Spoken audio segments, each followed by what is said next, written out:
이승만 TV 시청자 여러분 안녕하십니까?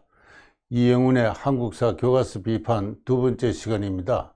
오늘의 제목은 가족의 탄생입니다. 가족이란 게 원래부터 있는 거 아니냐, 인류 역사와 함께 있는 게 아니냐, 그렇게 생각하는 사람들에게는 좀 납득하기 힘든 제목일지도 모르겠습니다. 지난 시간에 소개했습니다마는 한국사 교과서는 한국의 주류 역사학은 한국에서 문명이 성립한 것을 기원전 2000년경부터다 이렇게 생각을 하고 가족과 사유재산의 성립을 이야기를 했습니다. 가족은 한국 역사와 함께 오래된 것이다 그렇게 생각을 하고 있습니다. 그게 주류적 견해고 또 사회적 통념입니다만 저는 그렇게 생각하지 않습니다. 가족이라는 것은 미리 결론부터 말씀드린다면은 대체로 기원 이후 한 1 내지 한 6세기 사이에 생겨난 것이다. 여기서 한국의 문명시대가 열렸다. 제 책 한국경제사 1에서는 그 시대를 가지고 문명의 아침이다. 한국 사회에서 문명시대가 시작하면서 가족은 탄생을 했는데 그것은 기원 이후 특히 한 2 내지 4세기 사이의 일이다 하는 것이 오늘의 주제가 되겠습니다. 가족이라는 것은 여러 가지로 정의가 가능합니다. 가족이란 말 자체가 19세기 이전에 있었던 것은 아닙니다. 이 점에 대해서는 미리 좀 분명히 밝혀둘 필요가 있는데요. 가족이란 말은 20세기에 민법이 제정되면서 일본으로부터 들어온 말입니다. 그전에는 가족이란 말이 없었습니다. 1899년부터 1904년까지 한성 감옥에 수감되었던 이승만이 편찬한 영어 사전이 있습니다. 완성되지 못했는데요. 그 중에 family라는 영어의 가족이라는 부분을 찾아보면은 family에 대해서 그것을 한국어로 번역하기를 가권 또는 가솔 또는 가속 이렇게 번역하고 있습니다. 그러니까 가족은 20세기 초만 해도 한국인이 알지 못했던 말이고 1910년대 이후 일정기와 더불어 일본에서 들어온 말로서 호적상에 호주의 통화를 받는 어떤 혈연 집단을 가족이라 했습니다. 제가 말씀드리는 이 가족의 탄생의 가족은 그와 같은 개념은 아닙니다.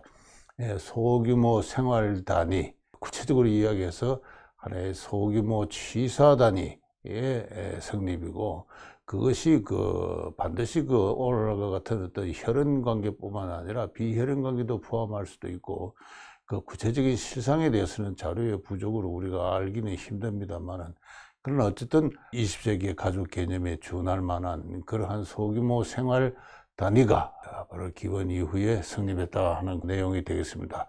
바로 그렇게 시점을 바로 잡아야 한국 사회에서 동학적으로 문명이 형성되고 발전되고 해온 역사가 제대로 관찰될 수 있다. 이미 기원전 2000년 전에 문명이 성립했다 하면은 이건 좀 비유컨대 일종의 조로 현상입니다. 모든 것은 2000년 전에 성립했으니까 이후에는 발전할 필요가 없죠. 이미 다 발전을 했는데.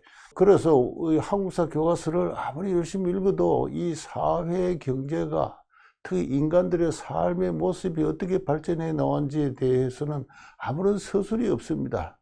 그저 국가가 성립했고 국가가 발전했고 망했고 또 국가가 침입을 받았고 방어를 했고 유교가 어떻고 불교가 어떻고 그러한 이야기밖에 없습니다. 그러다가 개항기 들어오면 제국주의와의 투쟁 이제 이런 이야기로 들어가죠. 그래서 국가 중심, 정치 중심, 종교 중심 이와 같은 역사가 기존의 역사학이라면은 저는 문명, 자유민주 사관의 기초 단위로서 자유로운 개인의 성립의 관점에서 역사를 바라보기 때문에 가족 문제를 따지지 않을 수가 없고 가족 문제를 따질 때 오늘날의 고고학적 성과는 우리에게 전혀 통념과는 상이한 어떤 역사상을 제기하고 있다 이렇게 이야기를 할 수 있습니다. 이 보여드리는 사진은요, 이 채색 지도 자체는 제가 그린 겁니다만은 원자료는 임마누엘 토드 또는 에마누엘 토드라는 사람의 유럽의 발견이라는 책에서 나오는 세계 가족 지도를 아주 단순화한 것입니다. 이 에마누엘 토드라는 프랑스 출신의 인류학자는 아주 대담한 가설을 제기하고 있고, 저는 대담한 가설에 상당한 매력을 느끼고 또 많은 학자들이 거의 동조를 하고 있는 것 같습니다. 오늘날 세계 각 지역의 사회, 경제, 정치, 체제는 가족 형태를 가장 중요한 결정 요인으로 한다, 이런 이야기입니다. 세계의 가족은 크게 말해서 4개의 유형으로 나눠지는데요. 노란색이 앵글로색슨들의 핵가족입니다. 핵가족. 여기서는 어린아이는 부모로부터 양육을 받다가 성년이 되면 집을 떠납니다. 뭐 장남이고 차남이고 할 것 없이 다 경제적으로 자립할 나이가 되면은 대체로 한 16세 전으로 해서 집을 떠나죠. 다 집을 떠났다가 나중에 아버지나 어머니가 상속자로 가족 형제 가운데 누구 하나를 지정할 때 집으로 돌아와서 가업을 잇는 이와 같은 개인주의적 어떤 가족 형태고, 이것이 오늘날 세계를 리드하고 있습니다. 세계를 지배하고 있고요. 그 다음에 빨간 것은 직계가족입니다. 이것은 장남이 가업을 잇는 자로서 어릴 때부터 지정이 되어서 아버지, 부모 세대와 이 장남의 부부가 같이 동거하는, 차남이와는 결혼하면 분가해서 집을 떠나는 스템 패밀리입니다. 이 스템 패밀리는 주로 독일, 그리고 독일 위에 있는 스웨덴, 그리고 프랑스 남부, 스페인 북부, 그리고 이탈리아 북부, 그리고 이스라엘, 또 프랑스인들이 건너간 카나다 북동부, 그리고 이 아시아로 오면은 일본, 한국, 그리고 중국 남부의 광동 지방, 뭐 이런 직계가족은 세계에서 의외로 소수파다, 이렇게 이야기할 수 있습니다. 세계에서 가장 다수파의 majority, 대다수의 절대적 비중을 차지하고 있는 가족 형태는 공동체 가족입니다. 이건 아버지 세대의 부부와 더불어 자식의 복수, 2상 이상의 자녀 부부가 동거하는 가족 형태입니다.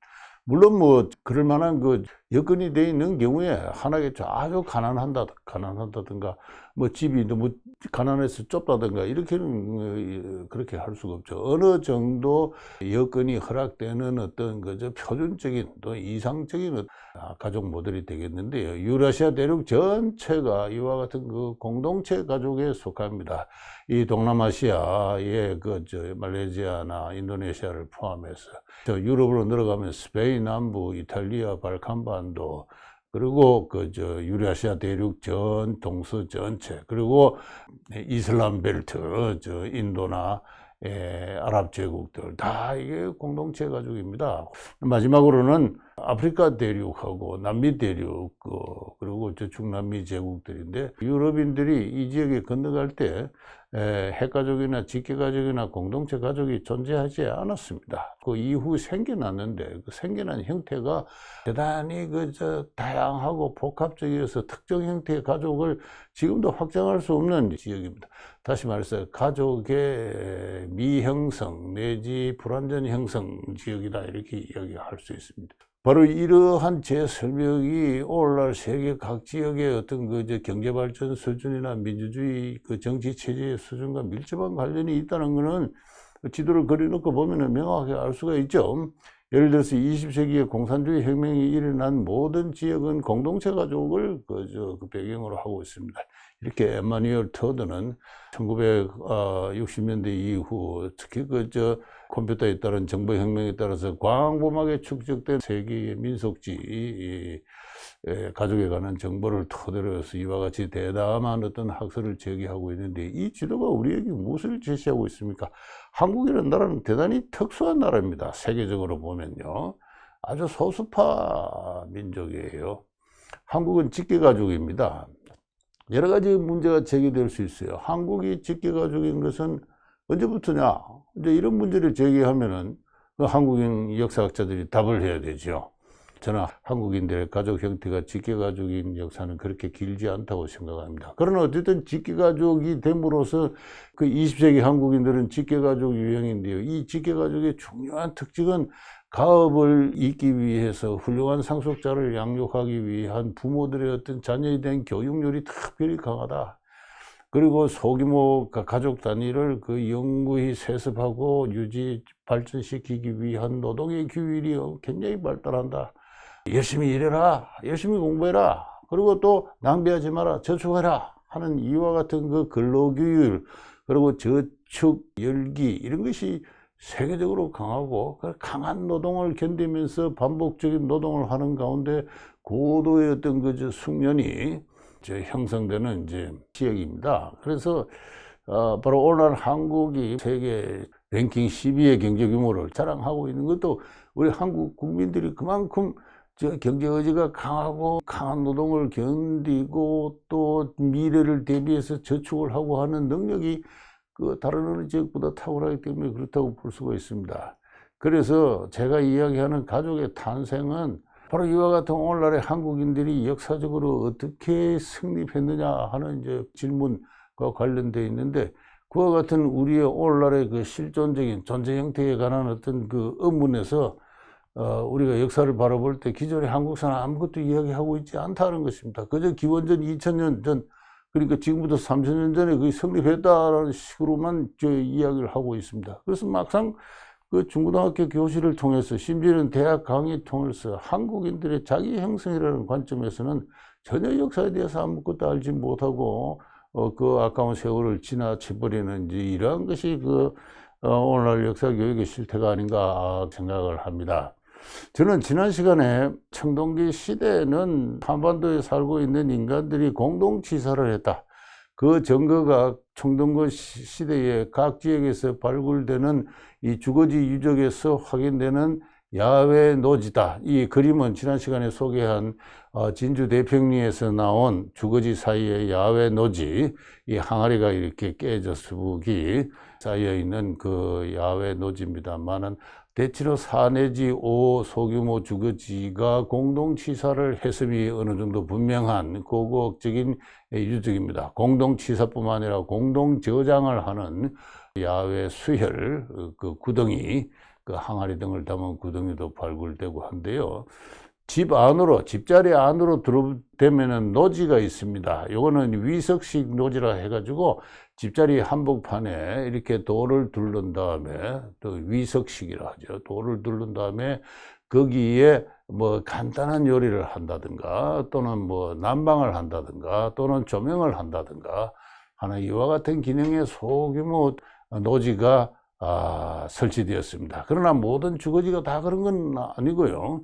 오히려 청동기 후기가 되면은 이 실내 노지도 없는 주거지가, 소위 송곡리형 주거지가 많이 발굴되고 있는 실정입니다. 그런데 이런 상태에서 이 노지가 기원 전후에 부뚜막이 발생을 한과 더불어 부뚜막과 병존하다가 기원 후 3세기 이후가 되면은, 뭐 지방에 따라서는 4세기 이후가 되면은 이 실내 노지는 소멸합니다. 소멸하고 그 대신 부뚜막이 등장하는데요. 보여드리는 사진은 경기도 하남시 미사리에서 발굴된 백제시대, 대체로 4 내지 6세기 주거지에서 발굴되는 부뚜막의 유구입니다. 부뚜막이란 것은 그 부를 때는 아궁이가 있고요. 아궁이란 것은 이제 소철 거는 부분이죠. 연소부란 것은 그 앞부분에 이제 땔감을 넣어서 이렇게 불을 떼는 것이고요. 그 다음에 연기가 빠져나가야 되는데, 이 연기가 빠져나가는 그 꿀뚝을 연도로 합니다. 이 연도가 반지하, 지하 50cm에 묻혀 있는 주거지 벽체를 따라서 일자형으로도 건설되기도 하고, 기역자형으로 건설되기도 하고, 또는 양옆으로 퍼져나가는 T자형으로 이렇게 건설되기도 하고, 이렇게 합니다. 이 주거지 안에 이러한 그 아궁이, 연소부, 연도로 구성된 부뚜막이 설치되기 시작하는 것이 바로 마한 백제 시대, 대체로 2세기부터 한 6세기 사이의 일입니다. 제가 이런 발상을 하게 된 데는 이 하남시 미사리 유적이 상당히 중요합니다. 하남시 미사리 유적에는요, 제일 밑에는 신석기 시대의 문화지청이, 그 다음에는 청동기 시대, 그 다음에는 원삼국 시대, 이 고고학자들 용어입니다만은 대체로 1 내지 3세기의 시대입니다. 그 다음에 4세기 이후 백제 시대, 그 다음에 그 고려 시대까지 11세기, 이렇게 5개의 문화지청이 발굴이 됩니다. 인간들이 살면서 또 퇴적이 이루어지고 하니까 상이한 높이의 지하 이러한 복수의 문화지청이 성립하는데 신석기 문화지청은 굉장히 인간들의 생활이 안정적이지 못했고 정착 생활이 그렇게 정착이 안정적이기 힘들 만큼 집자리 규모도 작고 그 유적이 희미해서 기원전 한 10세기경 여기는 별로 이야기할 게 없습니다. 그러다가 기원전 6세기경에 이 청동기 시대가 되면은 제일 위층에서 보는 것처럼요, 이렇게 대규모 집자리가 다수 이렇게 성립되어 있습니다. 이 장방형의 집자리가 있고요. 집자리 사이에 이렇게 구멍이 새카만 점이 찍혀 있는 것은 이것이 공동 저장 시설입니다. 수열 공동 구덩이로 각종 식료를 담는 항아리가 이제 묻힌 것이죠. BC 6세기의 미사리 지역은 상당히 평화롭고 인구가 번성했다, 이렇게 볼 수가 있습니다. 공동치사의 고고학적 증거도 확인되고요. 그러다가 기원전 4세기 이후 중국에서부터, 요동에서부터 이제 여러 정치 세력이 한반도에 밀려 들어오죠. 요하의 중류에서 활동하던 오늘날 우리가 고조선이라 부르는 조선이라는 정치체가 제일 먼저 평양으로 들어오고, 중국에서 온 이주 집단인 위만에 의해서 이제 정복이 되고, 그러자 원조선 집단, 그 고조선의 지배 세력들은 사만 지역으로 내려오고, 이 위만이 또 나중에 중국의 한제국에 의해서 망해서 한사군이 오늘날 한강 이북 지역 한경도까지 설치가 되고 하는 그러한 시대에 기존의 고인들과 비파형 동금을 구사했던 문화 집단이 거의 소멸하고 말았다. 대격동의 시대가 시작되었다, 이렇게 이야기를 했습니다. 이 고고학자들 이야기인데요. 물론 고고학자의 통설은 아닙니다. 그렇게 이야기하는 사람을 저는 알고 있고 제가 거기 동조를 하고 있다는 건데요. 기원 후 1세기에서 3세기 소위 고고학자들이 이야기하는 원삼국 시대의 유구를 보면은 거의 파쇄되어 있는 모습입니다. 아주 주거지 자체가 규모가 일정하지 않고, 이 3개 문화지층 가운데서 가장 주거지 규모의 포준 편차가 큽니다. 주거지 모양도 이렇게 정형적이지 않고요. 여전히 공동 저장 시설은 곳곳에 존재를 하고 있는 가운데, 이 주거지라고 볼 수 없는 어떤 간이 시설들이 사닥다리처럼 생긴 이런 것들이 중간중간에 배치되어 있고, 굉장히 사회가 불안정한 모습입니다. 그러다가 이제 백제 시대가 되면은, 다음 시간에 이야기하겠습니다만, 국가 시대가 들어오면은 이제 다시 평화가 찾아오고 합니다. 이쪽 왼쪽 지역의 주거지는 사라지고 이 오른쪽 주거지 군만 남는데, 그 밑에 이렇게 실선은 실선 북쪽 위에만 발굴이 되고, 실선 남쪽은 오늘날 연립주택입니다. 그러니까 그건 발굴을 하지 못하고, 따라서 이건 어디까지나 부분 발굴이고 실제 존재했던 취락의 규모에 얼마인지는 알 수가 없습니다만 아주 소수 부분에 지나지 않습니다. 근데 백제 시대가 되면은 공동 저장 시설이 다 사라지죠. 주거지 규모도 어느 정도 원형으로 정형화 해 있는 모습을 볼 수 있는데, 바로 이 백제 시대의 주거지에서 조금 전에 소개드린 이 부뚜막이 발견된다. 부뚜막이라는 것 자체가 기본적으로 소규모 주거지 지역에 사는 어떤 인간들이 하나의 독립적인 개별적인 취사단이다, 생활단이다, 소비단이다, 그렇게 이야기할 수 있죠. 그래서 저는 소규모 생활단위, 소비단위, 취사단위로서 이렇게 새롭게 나타나는 인간 집단을 가족이라고 부르는 겁니다. 이 가족의 탄생이 미사리 유적에 관한, 물론 원삼국 시대에 한두 집자리에서 나타나긴 합니다만은, 그러나 백제 시대에서 일반화되었다 이야기할 수 있습니다. 이 보여드리는 사진은 또 경기도 여주군 연량리 마한시대 2 내지 4세기 시대 주거지에서 발굴된 부뚜막 유적이고, 신문기사가 나길래 제가 그 사진을 캡처한 것입니다. 저 남쪽으로 내려가면은 가야 지방에서 가형 토기들이 많이 출토가 되는데요. 이 왼쪽 사진은 가형 토기입니다. 꿀뚝이 아주 커다랗게 조성되어 있는 모습을 볼 수 있죠. 이 꿀뚝이 저렇게 지붕의 절반 규모로 클진데 저것은 여전히 수열식, 반지하식 집이다. 그렇게 생각합니다.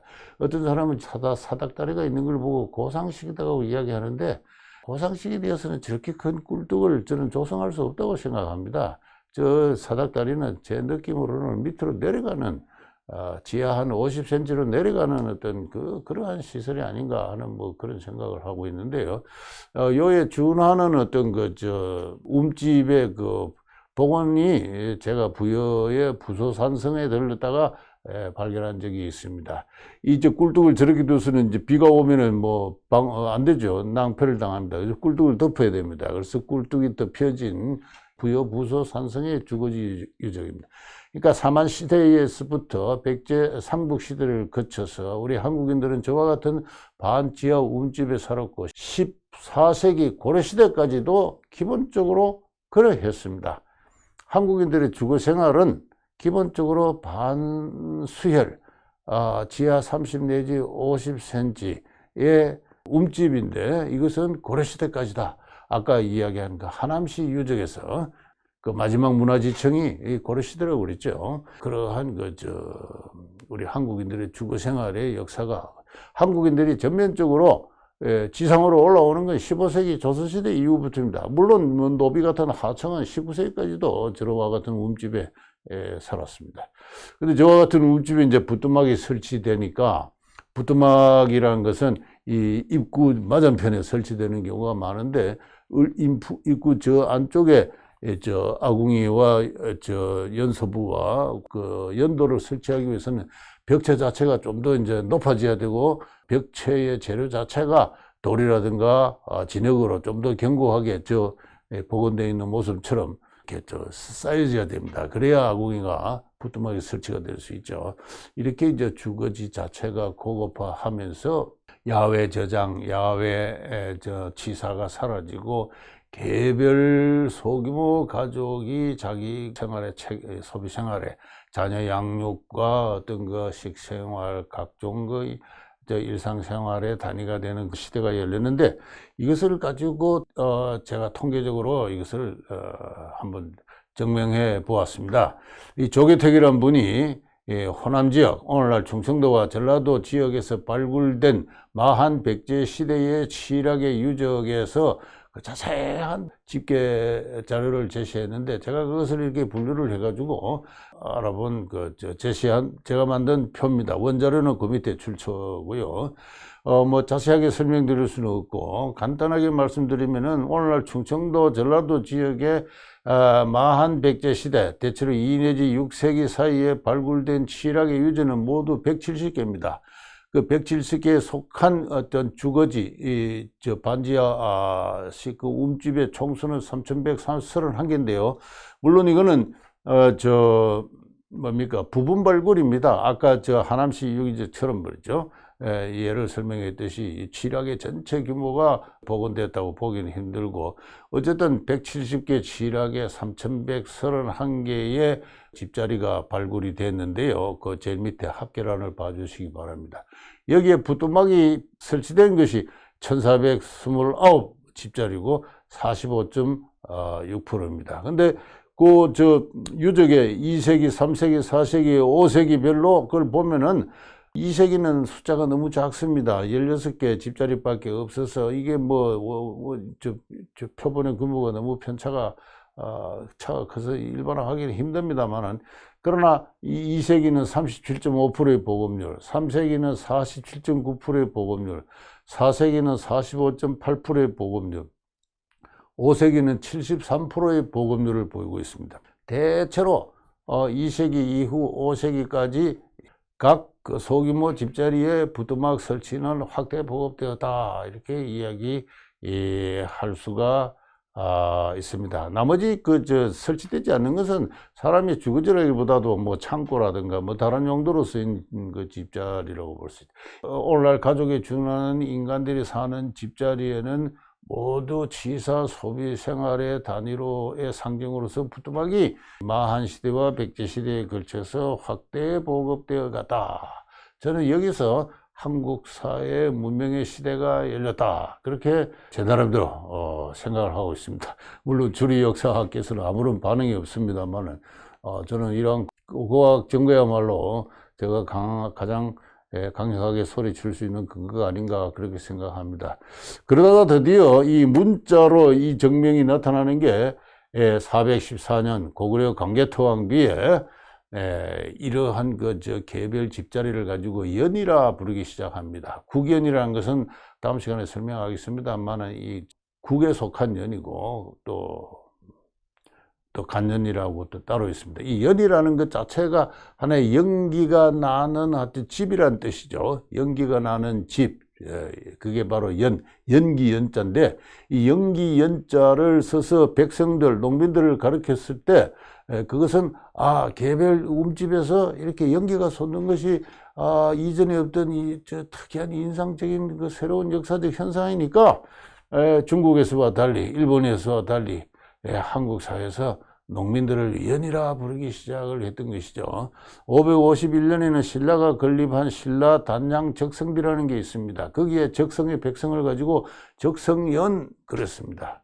그리고 이제 695년 신라 촌장적이라고 드디어 이제 이렇게 하나의 종합적인 문서의 형태로 한 촌락 경제를 알 수 있는 모습이 문서가 나오는데 언제 설명하겠습니다만은 695년입니다. 여기는 연에는 등급이 있습니다. 9개 등급이 있는데 한 4, 5등급에 해당하는 게 중화연이고, 이 연수유답, 이 연이라는 게 국가로부터 토지를 받았을 때 연수유답, 그리고 연이 모여서 이루어진 것을 가지고 하나의 세대 복합체를 공연이라 그러고요. 또 이 공연을 숫자를 헤어려서 촌락의 어떤 조세의 부담의 지표를 계산한 게 계연입니다.